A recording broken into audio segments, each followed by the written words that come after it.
Good morning. Proof Weight Loss Surgery works. Peeps. Oh, that's a mouthful. This is Sally filling in for Gastric Rose this Sunday morning. I wanted to wish everyone a Happy New Year. And we're going to get started. Wendy, of course, has hit the ground running for the new year. We would think no less of Wendy. And she's got some pretty thought-provoking questions about goal setting and where you want to see yourself and how you're going to get there. And I think those are important tools and important questions. I will probably not be touching on all of them because, quite honestly, I'm not sure that my things are totally in stone yet. I'm still working on some processing for myself, being that in the last calendar year, I've lost 115 pounds and maintained that loss for 2 months. I have different kinds of intentions for the new year. Different kinds of places I want to see myself, parts of my life that perhaps I'd closed off that I felt like I couldn't go for. So it's not so much about the loss as continuing maintaining healthy eating habits, healthy exercise habits. And for me, it'll be more about growing in personal ways, feeling more confident, getting out of the house, maybe trying a job, maybe trying volunteer opportunities, exploring where I can find the best fit for my gifts and my desires to be fulfilled. So that's where I'm going to get started. So here are the questions. Hold on. I turned my head. I saw it. 2011, new year, new you. What are your goals, both scale and non-scale, for 2011? How do you plan to make them happen? You know, without a plan, the people perish. You've got to have a plan or you can't get somewhere. How will you measure your success? And that's a very individual thing, and I hope you consider that when you're making your goals. Are there any rewards in place for accomplishing the goals that you have planned? Tell us about the goals, the work you plan to do, and the rewards you desire. And you know that Wendy wants to hear from you. So forgive me if I don't touch on all these topics as fully as another person, but it kind of depends on where you're at in your life, your age, the process of the weight loss, and who you are. It's a very personal, individual kind of thing. So, for the new year, my plan is to continue to maintain a healthy loss. My goal when I reach goal in the fall at my first year anniversary of surgery was to maintain for 6 months in this weight loss range, 133 to 135. And so far so good. Has not been an issue. Go up a couple pounds, come down a couple pounds, and you stay in that range. It's almost like it's supposed to be this way. So I'm going to do this for 6 months for sure, try to maintain. And but my intention for the new year, my intentions, as I put them out to the universe, are to eat a broader range of foods.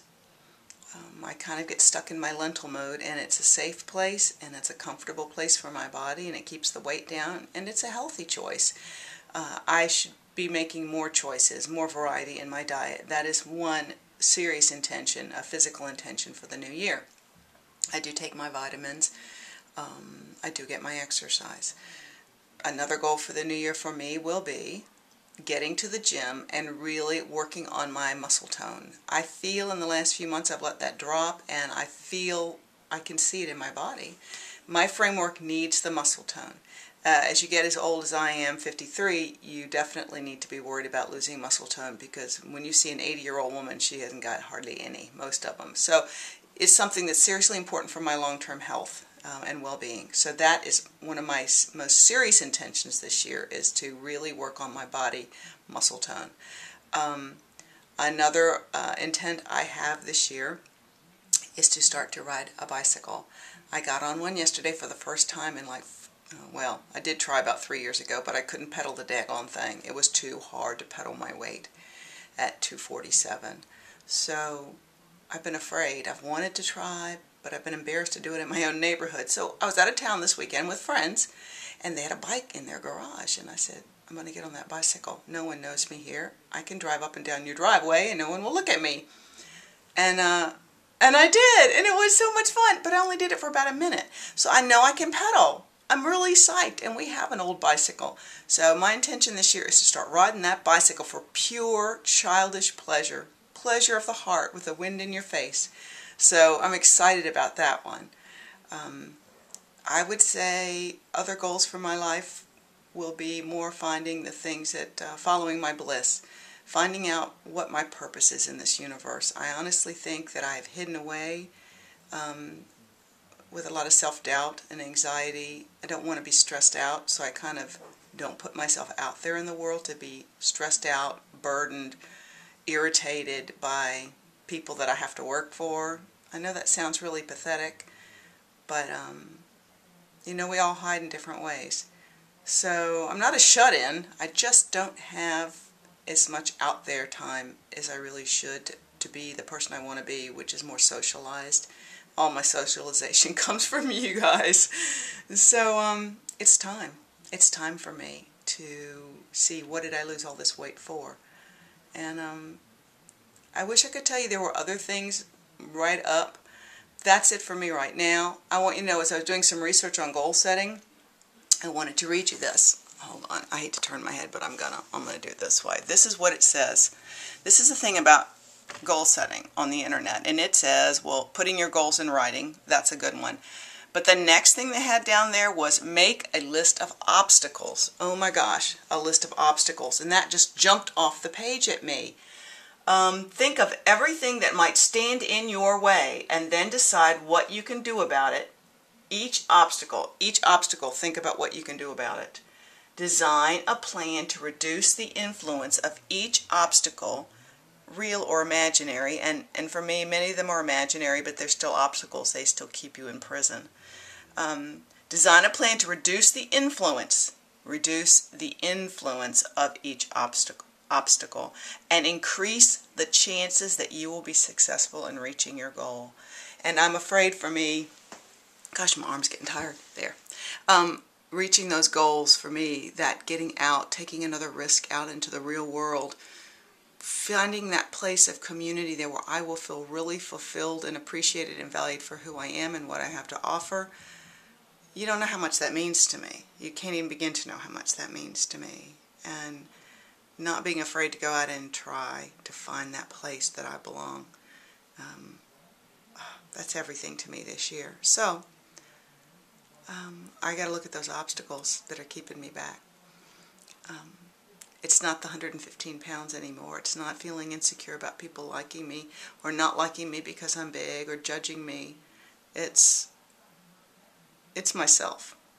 So, I love you guys. I'm sorry this is not as in-depth as Wendy perhaps would like us to all go, but I'm not finished going there yet. You guys take care. Please take these questions to heart. Do some research.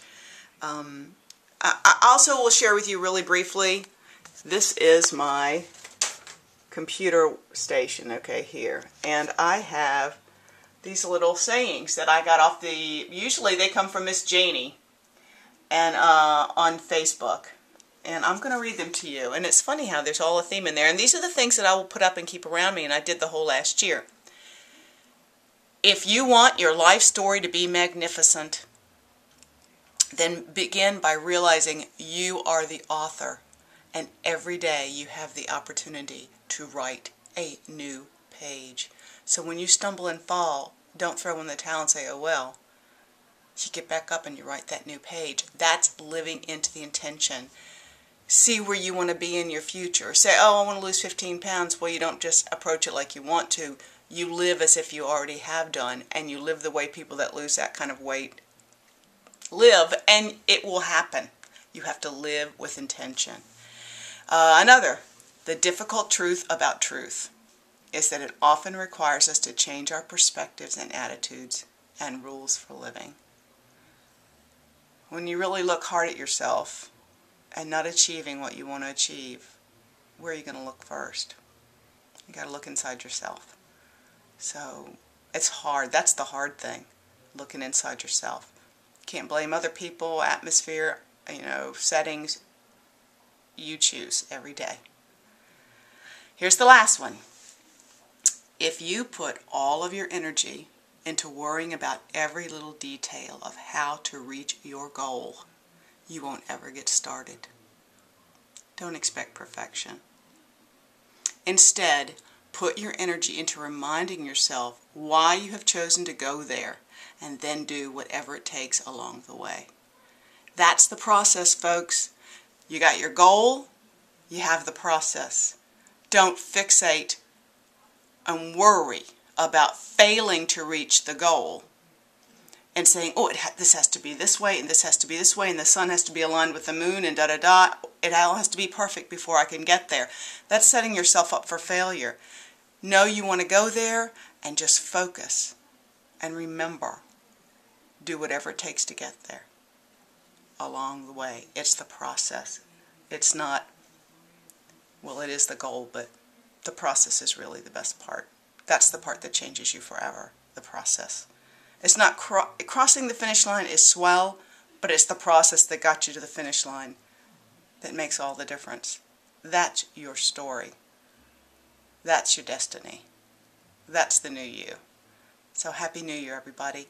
And I wish you all well and great success in finding out who you are, who you want to be, and how you want to get there.